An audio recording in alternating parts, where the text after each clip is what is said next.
Estás escuchando Espacio Inversor con Pilay, el podcast de Pilay Uruguay sobre inversiones, educación financiera y actualidad.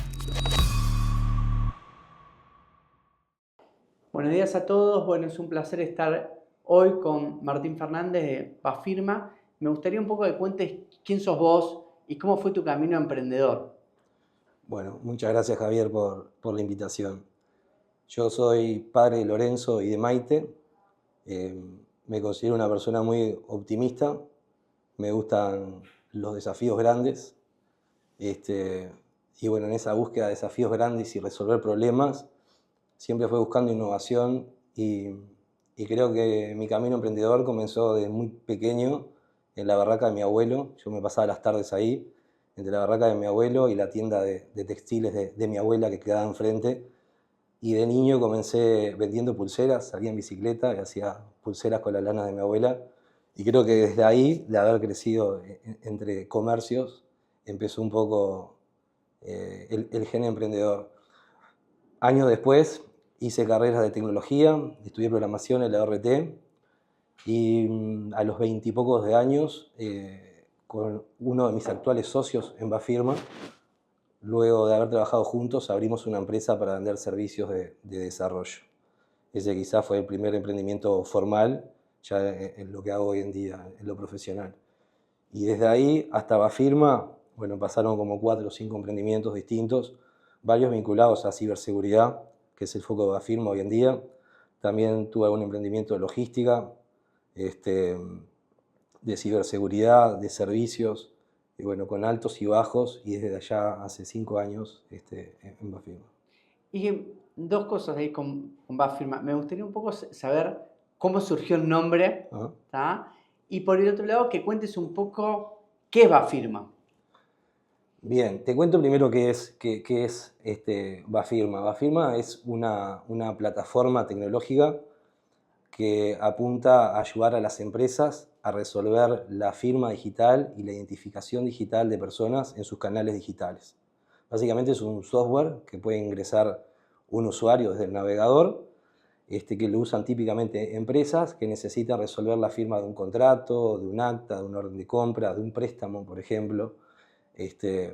Entonces va apuntado a eso con un foco en lo que es la ciberseguridad, con un foco en lo que es el marco regulatorio, que sea legal para las distintas industrias. No todas las industrias tienen las mismas necesidades, entonces apuntamos a cubrir las necesidades de forma transversal a las industrias y con un foco muy grande en lo que es la experiencia de uso.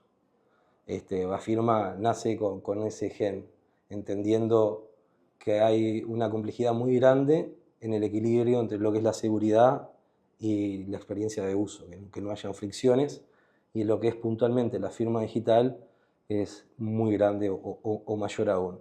Entonces nace de esa necesidad y el nombre fue como muchos nombres, tormenta de ideas, buscar dominios, y buscamos que sea en aquel entonces un nombre que quede fácil en la cabeza, y en aquel momento fue más apuntado al consumer, al usuario final. Entonces el Bafirma es como ahí va firmado. Hoy en día el foco está más en las empresas, pero en aquel momento cuando nació pensamos más en los usuarios finales y de ahí es que sale el nombre. Y el isólogo que te lo está viendo ahí en la remera, que por ahí sí quería mostrar un poco, no tiene sé una si particularidad. particularidad. Me viene corporativo. El logo tiene que ver con lo instantáneo.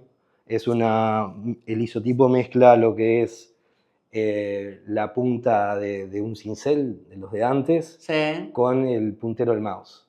Es la convergencia entre lo digital y lo analógico, que casualmente, o no es casualmente, es donde estamos conviviendo hoy en día.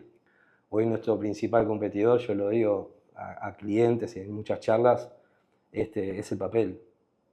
Entonces, hoy en día tenemos que convivir entre firmar algo digitalmente con que también en algún lugar de pronto te lo piden en formato papel. Y eso todos sabemos que pasa hoy en día, o que todavía hay muchos documentos que no se pueden digitalizar. Entonces, seguramente, más años para adelante, no sé cuántos, va a ser todo digital, así como mucho antes fue todo en papel. Hoy estamos en los dos mundos y por eso es el isotipo. Perfecto. Y ahí, ¿cómo fueron los comienzos de la idea esta de Bafirma? ¿Cómo surgió? Y también me gustaría que nos cuentes cómo fueron esas sensaciones con los primeros detractores que tuviste de tu idea. Sí. La idea comenzó en mi antiguo trabajo. Antes de emprender, estuve un periodo, entre un emprendimiento pasado y el actual, tuve un periodo como consultor, trabajando para la agencia, para la GESIC, la Agencia de Gobierno Electrónico, y en la gerencia de lo que es la identificación y firma digital. Entonces ahí estaba la intersección justamente de esto, de lo regulatorio y de las tecnologías, y día a día me topaba con problemas de usuarios que no entendían bien cómo utilizar la tecnología que hay hoy en día, o que le presentaba demasiadas dificultades para poder firmar con la cédula, por ejemplo, para instalar drivers, conceptos que para un técnico es un poco más sencillo, para un usuario, digamos, un ciudadano de a pie es más complicado.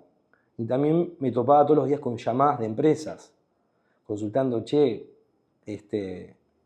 necesito usar firmas digital, o me enviaron este documento, ¿tiene validez? ¿No tiene validez? ¿Qué diferencia hay con una avanzada, con una firma simple? ¿La firma de Paraguay vale, la de Brasil? Un montón de preguntas que dije, bueno, acá hay un problema, por lo tanto, habría que ver cómo trabajar una solución para este público. Y eso fue lo que me llevó a focalizarme en el sector privado, puntualmente en industrias como es la financiera, salud, tecnología, empresas de servicios, que tienen a diario este tipo de problemas. Y ese fue el puntapié inicial, lograr una plataforma, una solución que haga foco en la experiencia de uso. Lograr que una firma, en el ideal, en un solo clic, te dé las máximas niveles de seguridad. ¿Y cómo llevaste ahí el tema de los detractores en el sentido de que es complejo, viste, generalmente tener el pincha globo Sí. con la idea? Sí. Mira, Javier, la verdad, no nos pasó tanto los detractores.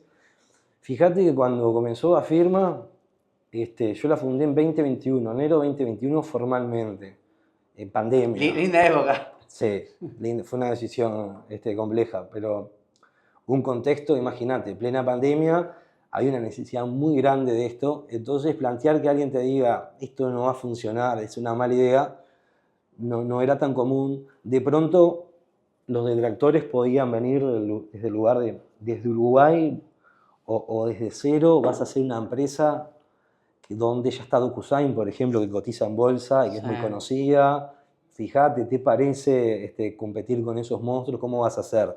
De pronto venía más por ese lado, personas que, bueno, podían llegar a dudar más, o bueno, que proyectan miedos que tienen el emprendedurismo en las ideas que traes. Y ahí, ¿vos te acordás en este camino de emprendimiento de que lanzaste, por ahí la decisión más difícil que tuviste que tomar? ¿O alguna compleja? Una pregunta Compleja. para escarbar. Sí. Y Pues quizá... Sí. Perdón. A ver, porque viste que uno por ahí al principio está, aparte de decir, ok, arranco y le pido por ahí, no sé, a familiares como para comenzar, plata tengo que poner, si en algún momento vino el tema de algún fondo que uno piensa decir, ok, que me ayuden, viste, todo ese tipo de decisiones que por ahí uno lleva, y sobre todo en la soledad de mando, como es tu caso que estabas liderando. Sí.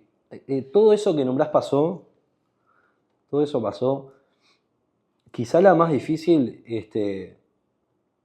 ha tenido que ver con puntos de inflexión. Viste que a veces llega una decisión que vos sabes que luego que la tomes nunca va a volver a ser lo mismo que antes. Para bien o para mal, pero esa es la realidad. Sabés que va a haber un cambio que, bueno, hasta ahí fue una etapa. Y esas decisiones que me han pasado en Bafirma ya algunas veces, en general han tenido que ver con el core, ¿no? Con lo que es la gente, con ingresos o salidas de personas importantes para el equipo. Creo que una de las más difíciles fue muy en el comienzo, con una reestructura que tuvo que ver con eso. Que no fue fácil dar el paso ni tomar la decisión, lanzarse, y bueno, hoy con el diario El Lunes fue una muy buena decisión.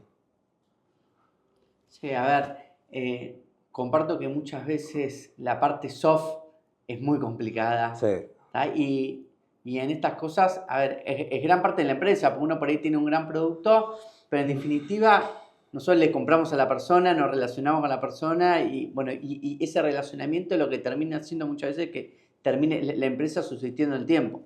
sí.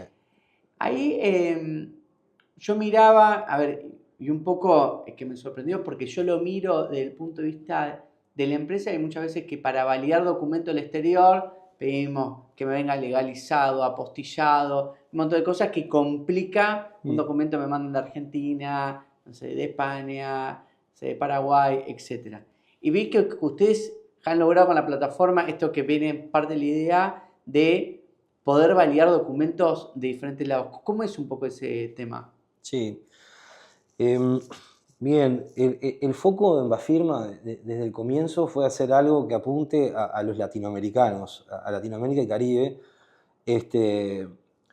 entendiendo que la mayoría de las tecnologías vienen de Europa, que tiene régimen de Unión Europea, o sea, abarca a todos los países, o de Estados Unidos. Entonces acá nos enfrentamos a esa parte más heterogénea y que cada regulación abarca a un país. Entonces, para validar un documento de Brasil o de Paraguay es un poco más complejo. Acá nosotros nos apalancamos en acuerdos internacionales que se están haciendo en toda Latinoamérica entre países para dar reconocimiento a las firmas certificadas o avanzadas. Puntualmente Mercosur tiene un acuerdo que reconoce las firmas de todos los países miembros y también hay muchos acuerdos bilaterales. Argentina tiene con Chile, Alianza Pacífico está haciendo los suyos. ¿Esto qué quiere decir? Que a nivel regulatorio, legalmente, empieza a ya tener valor una firma certificada de un país que se realiza en un país, empieza a tener valor en otro. Entonces, entendiendo que eso ya es una realidad y que se está desarrollando cada vez más, nosotros empezamos a construir la plataforma que viabiliza eso técnicamente. Entonces, ¿cómo logramos esto? Construimos como si fuese una pasarela de pagos, Sí. que hoy todo el mundo lo utiliza, le parece muy común. ¿Qué hace una pasarela de pagos? Unificar muchos medios de pagos, incluso de distintos países. Hay muchas pasarelas transfronterizas. Bueno, nosotros construimos la misma red, pero de firmas digitales. Conectamos distintos servicios que están regulados en Panamá, en Dominicana, en Ecuador, en Brasil, en Paraguay, a nuestra plataforma Bafirma, y desde ahí permitimos validar o firmar documentos con los máximos niveles regulatorios. En concreto, una empresa puede firmar un documento en Paraguay y se puede ejecutar con las mismas legalidades en Uruguay o de forma recíproca. Ese documento que firmamos en Paraguay tiene exactamente el mismo valor jurídico y técnico en Uruguay. Entonces, ese ha sido un poco nuestra visión de generar la plataforma para la Latinoamérica que permita estas operaciones.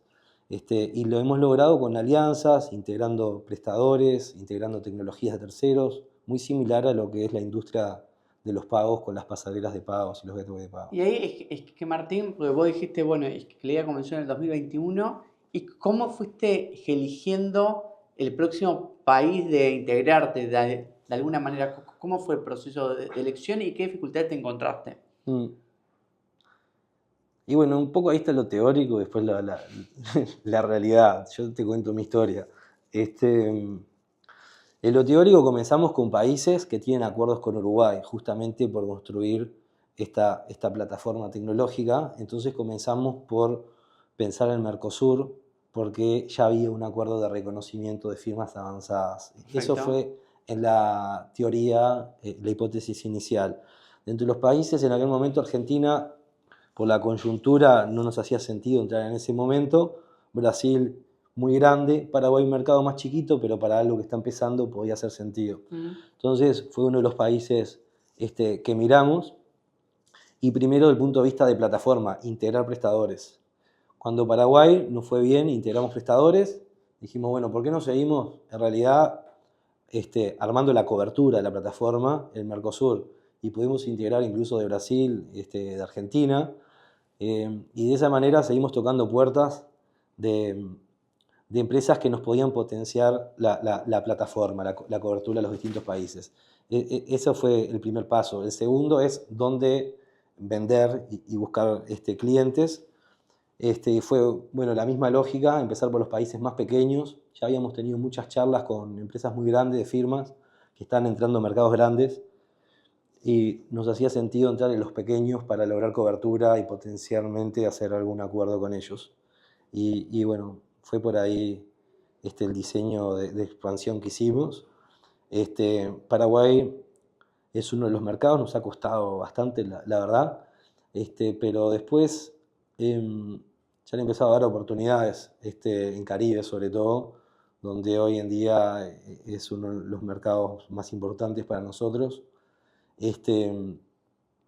Y después, a partir del año pasado, Argentina se dio a partir de un fondo, fue un poco de casualidad, que parte de la letra era potenciar el mercado argentino y se nos ha dado que está creciendo muchísimo hoy en día.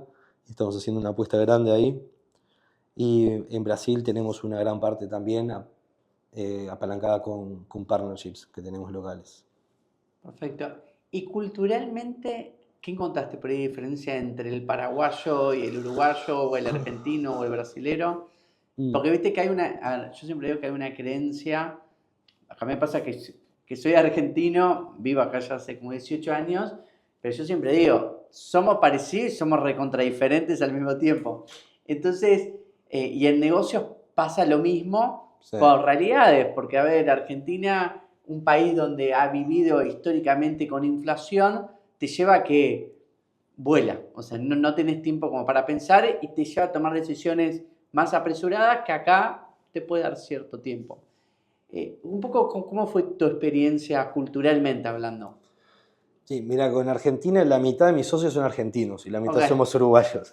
Así que vivo eso en el mercado, pero también en el día a día.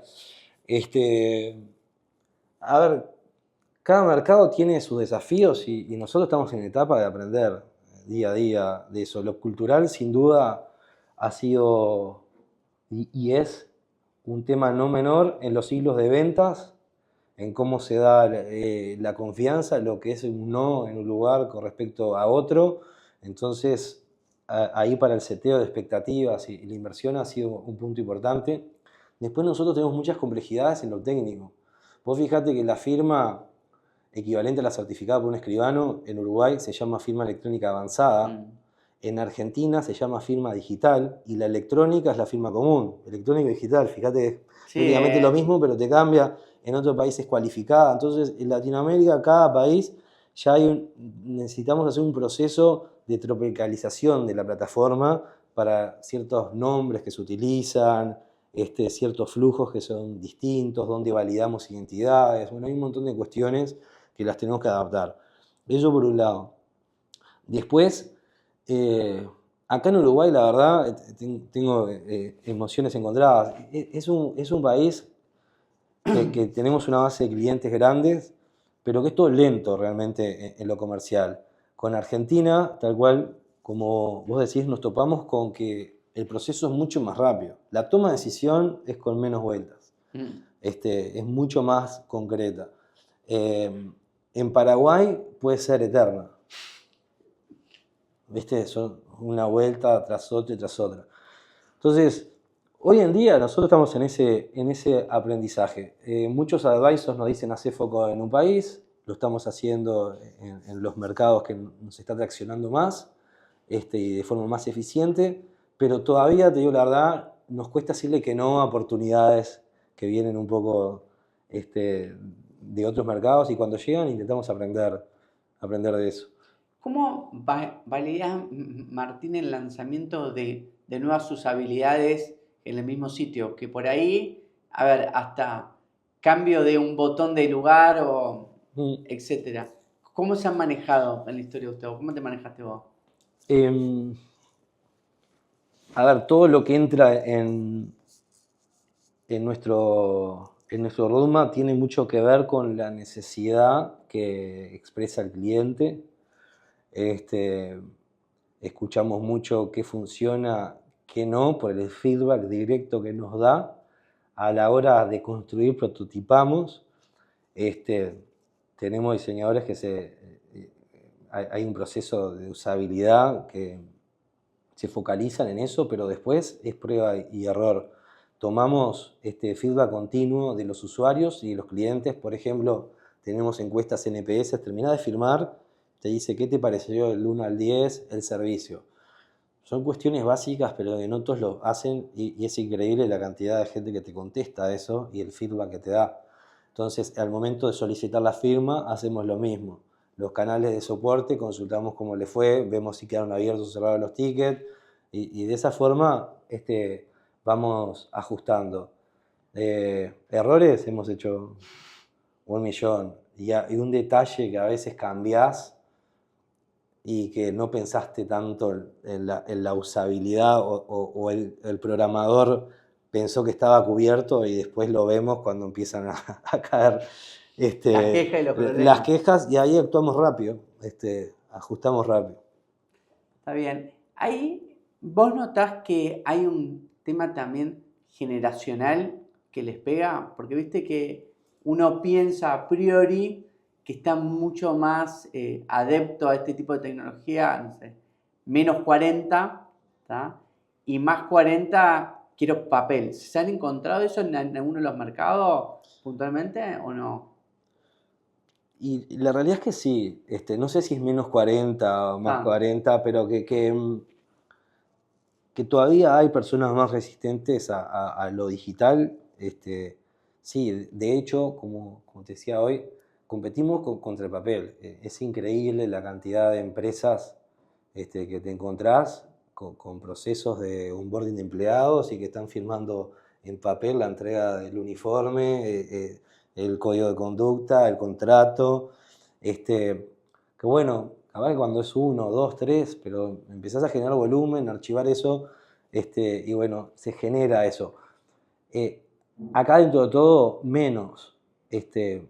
Nos pasan clientes en otros países que firman en digital, pero el apoderado de la empresa de repente está en una franja etaria, como vos decís, que dice, bueno, el digital sí, pero imprimilo porque yo lo voy a firmar en papel.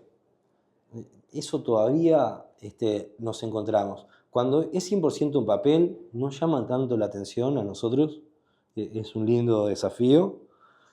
Lo que todavía nos cuesta es cuando digitalizan pero quieren mantener el papel también. Pasarlo digital a imprimir, ¿entendés? Eso la verdad es llama un poco más la atención.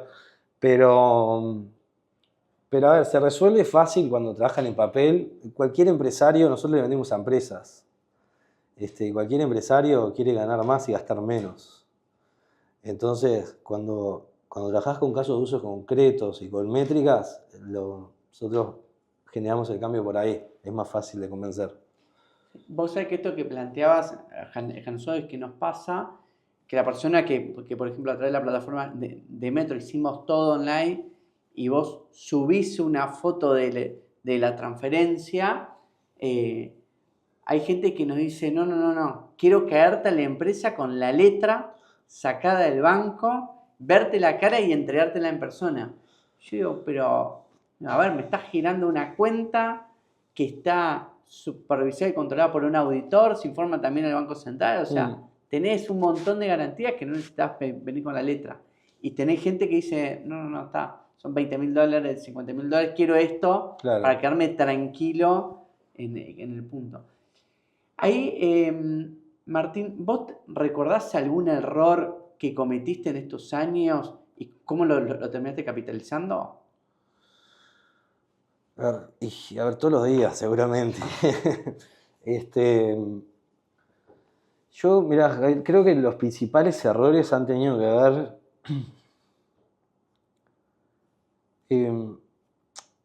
no aprovechar tanto la experiencia de otro, capaz. Sobre todo en otra época biológica, que hay como una mezcla en que necesitas, o al menos yo, chocar contra la pared, pero también hay que escuchar cuando te están dando un buen consejo, o de repente un empresario que está en un rubro similar o que ya ha pasado ciertos desafíos. Entonces, no sé si errores grandes así, pero pueden haber algunos con un buen consejo que están dando y de repente no confiar tanto. Creo que ahí puede haber un juego de ego a veces en ciertas cosas, que es algo que yo en particular creo que tenerlo controlado y manejado siempre te trae muchas mejores cosas y quizá errores puede ser que hayan venido por ahí en algún momento y el aprendizaje ha sido eso, escuchar más, siempre creer en lo de uno, pero la experiencia, ¿viste? Yo tengo un mentor que siempre nos dice, un advisor, aprovecheme que yo vengo del futuro. Pero hay cierta verdad en eso, entonces aprender a escuchar, creo que fue un error en el pasado que lo estoy capitalizando mucho más hoy en día. Está buen consejo. Ahí uno ve a nivel mundial y ya te encontrás en algunos países donde ya se habla de que el blockchain o tecnologías de este tipo están empezando a reemplazar a los escribanos en ciertas cosas. ¿Vos ves que hoy Bafirma va en ese camino también? No, a ver, siempre la tecnología, tiene como mala prensa a veces, Sí. en que nos va a dejar, cada revolución, nos va a dejar sin trabajo, o siempre viendo la parte negativa de, en definitiva, las herramientas, porque es una herramienta. Yo creo que la herramienta no es lo que nos va a dejar con o sin trabajo, sino qué tan apto vas estando para utilizar eso y para subirte al cambio, ¿no? Entonces, Bafirma puntualmente con los escribanos, no, está lejos de que vaya a dejar sin trabajo Bafirma o la firma digital, concretamente. Creo que facilita el trabajo. Creo que incluso las normativas están incluidos en cada charla, en la parte regulatoria también. Esto es una herramienta más, que el primero que entiendo yo que se ve beneficiado es el escribano, justamente para optimizar su trabajo y que se lo facilite. Y siempre va a haber más cosas en donde poner cabeza y generar valor.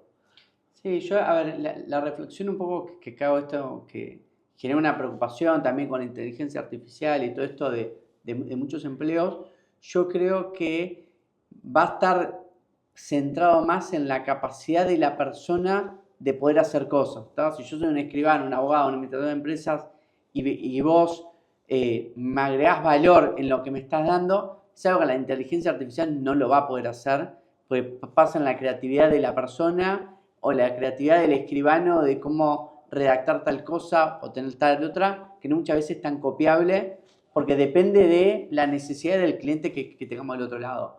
Ahora, yo mirando un poco el caso de la firma en general, creo que sí, al usuario por ahí le estaría agregando un montón de garantías, porque hay veces que no está dispuesto a hacer, no sé, una certificación de firma de un documento. Entonces esto agrega una cierta seguridad a él que no la tendría de otra manera. Ahí, Martín, ¿vos te acordás algún consejo que te han dado en tu vida, que puede ser que lo aplicaste solamente a nivel personal, pero que te ha servido mucho? ¿Algún consejo en mi vida? Sí, mi abuelo tenía una frase mi abuelo paterno, que no lo conocí, pero me la repetía a mi padre, entonces, y ahora se la repetirá a mi hijo. Siempre me decía, no hay enemigo chico. Mi abuelo del campo, del interior, y siempre repetía eso a mi padre, que yo antes no lo entendía tanto, pero después empezás a chocar, que tiene que ver un poco con estas cosas de no subestimar ciertas cuestiones, de escuchar a ciertas personas, de entender que puedes encontrar valor en todos lados, tener cierta apertura. Y siempre me ha resonado en la cabeza y creo que la aplico en el día a día. Ahí, mirando un poco que la historia de Bafirma, he visto que han recibido apoyo de de Ande, han participado en cosas de ANI, etcétera, que ahí tenemos un aspecto en común con nosotros que no hemos participado en concursos de ANI. Pero me gustaría que cuentes un poco cómo fue esa experiencia, ¿está? Desde el punto de vista del emprendedor, que muchas veces duda de decir, ¿vale la pena presentarme algo de Ande o no? Sí, mirá, bueno, tiene que ver con esto. A ver, Ande, nosotros en nuestro comienzo, toda oportunidad y todo lugar donde puedes encontrar un apoyo, vamos y lo buscamos. No hay apoyo que sea poco. Acá en Uruguay tenemos subsidios, y eso es algo increíble. O sea, tenés organismos que te están prestando o te están dando cosas para ayudarte en la construcción de tu empresa. Ande ha sido uno de ellos, y bueno, hemos tenido apoyos de muchísimas organizaciones y personas. Y en particular, Ande fue en los comienzos, que los comienzos cada gota de combustible es clave. Y bueno, fue en uno de esos momentos, así que nosotros súper agradecidos. Fue un aporte que ayudó a seguir validando el producto, afinando cuestiones del feedback de nuestros clientes, en momentos muy tempranos que bueno, que todo apoyo es importante. Así que Ande en particular fue eso, fue un apoyo que nos ayudó a continuar focalizados en escuchar qué necesitan nuestros clientes y felices de haber sido elegidos para eso y bueno, y muchas organizaciones y personas que nos han apoyado. ¿Y ustedes cómo logran? Porque, a ver, explicabas hace un rato, están principalmente centrados en el canal B2B, o sea, de vender las empresas, Sí. pero en definitiva, tu cliente en el fondo es el consumidor final que tiene que utilizar esta plataforma.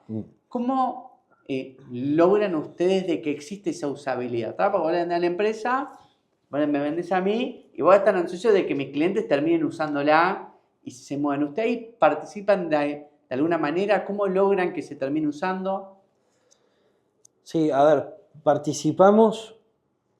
Es un trabajo de dos, ¿no?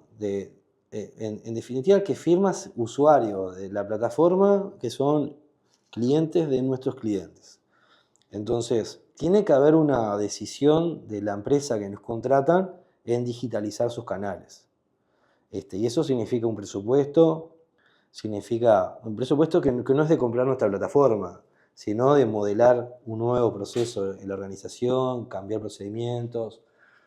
Entonces, cuando eso se da es mucho más fácil, porque hay un trabajo en conjunto entre nuestra empresa cliente y nosotros que ponemos el apoyo consultivo en lo que es la tecnología, en lo que es las garantías legales que ofrece cada uno de nuestros mecanismos de firma, en la experiencia, la usabilidad y demás. Pero bueno, tiene que estar esa contraparte para que realmente haya el éxito. Entonces, hay un trabajo ahí de dos. Te voy a nombrar 2 o 3 casos. Por ejemplo, en Brasil trabajamos con una empresa del sector automotriz que financian los autos cuando los venden en los concesionarios. Entonces ellos mismos dan el crédito del auto. Bueno, ahí hubo 2 meses o 3 de un proyecto fue para poder cambiar sus procedimientos, integrar nuestra plataforma en distintos sistemas, el de ventas, los CRM y demás, para que cuando va el cliente al concesionario y dice quiero comprar esto en 48 cuotas, salga el contrato, le llegue el WhatsApp, le valide la identidad, lo firme, previamente se conecta a scoring crediticio y demás. Bueno, eso hay una intención clara de la empresa en ir por ese camino. Entonces ahí trabajamos en conjunto. Después el usuario se ve con el beneficio de que tiene un canal más para hacer esa compra de forma digital, sea en el concesionario o desde su casa haciendo un simulador o pidiendo un préstamo. Entonces, bueno, trabajamos muy de cerca, primero con la empresa y buscando que haya esa intención, trabajar lo que es la transformación digital de los distintos procesos en sus distintos canales. Después, sí, hay feedback, como te decía, NPS, feedback que nos dan nuestros clientes y se ajustan los procedimientos. Ahí, Martín, a ver, dijiste, como estrategia nos centramos principalmente más en Latinoamérica y el Caribe.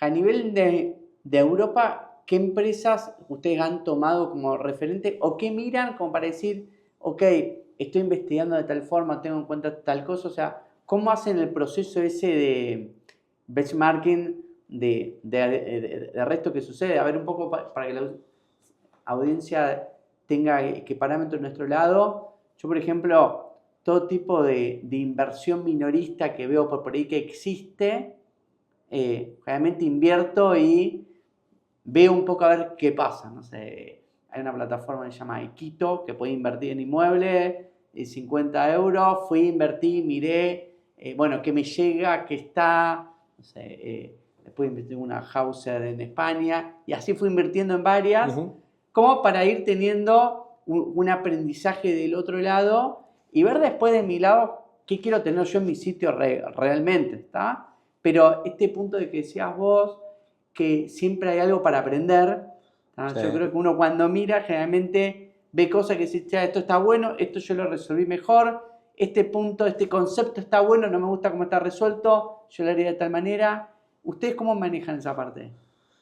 Sí, mira, más que mirar empresas europeas, nosotros realmente tenemos un equipo con un seniority muy alto, muy sólido, que hemos trabajado a nivel internacional en estos acuerdos internacionales y demás. Entonces, como el estado del arte de lo que está sucediendo en firma digital, identificación, Europa viene años adelantado en lo que es la parte regulatoria. Entonces nosotros miramos más eso. Lo que sucede a nivel regulatorio en Europa, tiene un marco que se llama EIDAS, termina sucediendo años después en Latinoamérica. Entonces algo que miramos son las nuevas versiones de estos marcos regulatorios o el NIST en Estados Unidos. ¿Qué novedades trae? ¿Qué ha pasado a nivel de gobiernos allá? ¿Qué fricciones han encontrado? Porque se replica muy parecido acá en Uruguay. Entonces nos permite tener esa mirada a futuro de hacia dónde va a ir. Con respecto a los jugadores que están en ese marco, nos gusta mirar más la parte de innovación y lo que nosotros hacemos. Es obvio que siempre estamos al tanto, mirando también qué están haciendo los demás. Una vez a la semana hacemos eso.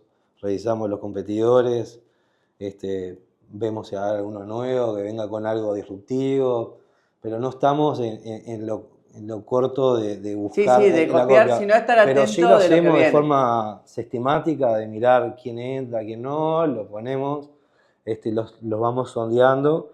Pero lo que sí seguimos mucho más es la parte normativa, porque eso en definitiva es lo que te va a hacer que el juego vaya más para un lado o más para el otro, o que te abra una industria nueva, y ahí es donde sí miramos muy de cerca. Incluso en muchos casos trabajamos en esas líneas también, de forma conjunta, con gobiernos o con cámaras. ¿Y cómo haces vos, Martín, como para inspirarte? O sea, que lees mucho, ves ciertas películas relacionadas en el emprendimiento. ¿Dónde encontrás vos tu inspiración? O capaz que sale, pero ¿ves algún motivo que te lleva a esto? Sí, yo creo que es un poco de la observación, de ver como eso naturalmente capaz de estar escuchando, de observar, de ver dónde hay fricciones, dónde hay problemas, ese juego de buscar el desafío, dónde está el obstáculo, querer sortearlo. Que quizás siempre fui mega así, la inspiración puede venir de eso, de dónde surge esto no se puede hacer, o el problema cuando te topás con eso en lo práctico, quererlo resolver de alguna manera. Eso creo que es ya como una forma, un sistema que alimenta como el hambre de construir y, bueno, y generar cosas.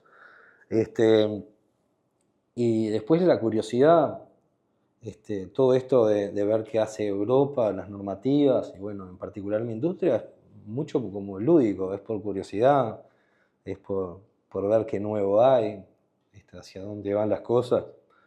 Un poco de eso. Encontrarme el otro día, te hago una breve anécdota, pero hace poco estuvimos en el Punta Tec, y en un momento me siento en un living, ya después de muchas horas parado, hablando, la garganta seca, en uno de esos livings que no había nadie, había una persona en la otra esquina, así. Yo me siento, acá está uno de mis socios, y cuando lo veo solo, me acerco, le doy la mano, le digo, ¿cómo andás? Martín Fernández, ¿vos qué hacés? Y me dice, soy fulano de tal. Y digo, ¿y a qué te dedicás? Trabajo en firma digital. Bueno, uno de los fundadores, un competidor muy grande argentino, nuestro. Entonces, fue muy gracioso, no es muy común en nuestra industria firma digital. Y la anécdota a la que voy es la inspiración va en la curiosidad, en eso, en querer escuchar, en querer hablar. Y bueno, estuvimos hablando horas. Yo en particular en la industria creo que tenemos mucho más para construir en conjunto que para estar peleando una chacra por otra. La industria crece a un ritmo de un 30 y pico % anual, un crecimiento de industria en esos números es muy vertiginoso. Como te decía, el papel sigue siendo el principal competidor, entonces tenemos mucho más para construir en conjunto en las alianzas, para que de pronto cambien ciertas normativas que generen más volumen aún, que en andar peleando. Y la inspiración va por ahí, en esa curiosidad, en esa búsqueda. Y ahí, a ver, como para ir cerrando, viste que existe una duda que le pasa un poco a todos, que es decir, ¿soy más una persona para estar en relación de dependencia o soy más una persona para emprender con todo lo que significa? ¿Qué características crees vos que tiene que tener alguien que decide emprender? ¿Tá? Porque yo siempre digo que uno es más lo que idealiza de lo que pasa en los primeros años complejos. Contá un poco eso para que la gente también entienda lo que significa dar ese paso. Sí, mira, yo tengo 39 años, mi primer emprendimiento formal fue a los 22, creo, 23. En aquel momento no había tanto hype como ahora, ¿viste? Que ahora todo es emprender. Y creo que a veces, sí, no es para cualquiera y parece más lindo a veces de lo que puede ser. La verdad que cualidades para que poder persistir en el tiempo, bueno, tiene que ser eso, ser una persona perseverante. La mayoría de las cosas van a ser complejas, sobre todo al principio, salvo casos muy mínimos, ¿no? Pero bueno, es todo el tiempo estar chocando con complejidades. Está de moda el de resiliencia, pero es una realidad. Tenés que ser resiliente. Creo que hay que tener un grado de optimismo muy alto para que cuando todo va mal o te encontrás con muchos nos, poder seguir yendo adelante. Te estoy diciendo cosas que me han pasado a mí y cualidades que me identifico para pasar en eso. Y bueno, la perseverancia, el optimismo y la verdad yo creo que no, está suena como un poco sexy, pero podés hacer muchas cosas emprendiendo desde adentro de una empresa también. Y puede estar igual de bueno y quizá más contenido. Emprender no es para todas las personas, no es para todo el mundo. Para mí, cualidades que tenés que tener, tenés que hacer lo que otros no hacen, en determinado momento, tenés que hacer lo que falta hacer, lo tenés que hacer vos, tengas la aptitud o no te queda otra, y si no lo tenés que aprender. Y en eso, en ese proceso, tenés que aprender a sobrevivir también, a mantener tu estado mental, y bueno, todo eso no es para cualquiera, tenés que estar muy centrado, trabajar mucho, al menos como me pasó a mí, en vos mismo, y bueno, para que se dé todo eso realmente te tiene que apasionar. Si no, Ah, no sí, tiene no es muy sentido. difícil. No tiene sentido. Y ahí esto que planteas vos, a ver, yo me acuerdo los primeros años cuando lanzó Fideicomiso Campilla Pilay, al principio de todo, claro, obviamente no teníamos una persona de atención al cliente, teníamos solamente recepción, por ahí venían comentarios o cosas, etcétera, uno contestaba, porque Claro. yo miraba que llegaba y digo, está ok, no le quiero contestar yo medianamente rápido, venía algún cliente, voy y atiendo, me ha sucedido que hay fotos de situaciones, no sé, se quemó una lamparita, tráeme cambio, o sea, Claro. un montón de cosas que uno se vuelve multifacético porque es lo que necesita la empresa en ese momento y por ahí no sos el mejor, pero necesitas llevarlo porque no te puede dar el lujo de gastar en ciertas cosas. Así que bueno, Martín, la última pregunta como para cerrar, si vos tendrías que dejarle algún consejo para tus hijos, para el día de mañana cuando te escuchen, ¿tá? Si te tenés que acordar de mí, como dijo en su momento tu abuelo, ¿qué consejo le darías? Que escuchen adentro de ellos. Eso. Que escuchen adentro de ellos y sigan ese instinto, que confíen en ellos. Le daría eso, confianza, que confíen en lo que sienten y que den para adelante. Bueno, muchas gracias a todos, un placer este nuevo podcast. Este episodio fue auspiciado por Nespresso. Disfruta de momentos únicos con el mundo Nespresso y toda la variedad de sus cafés.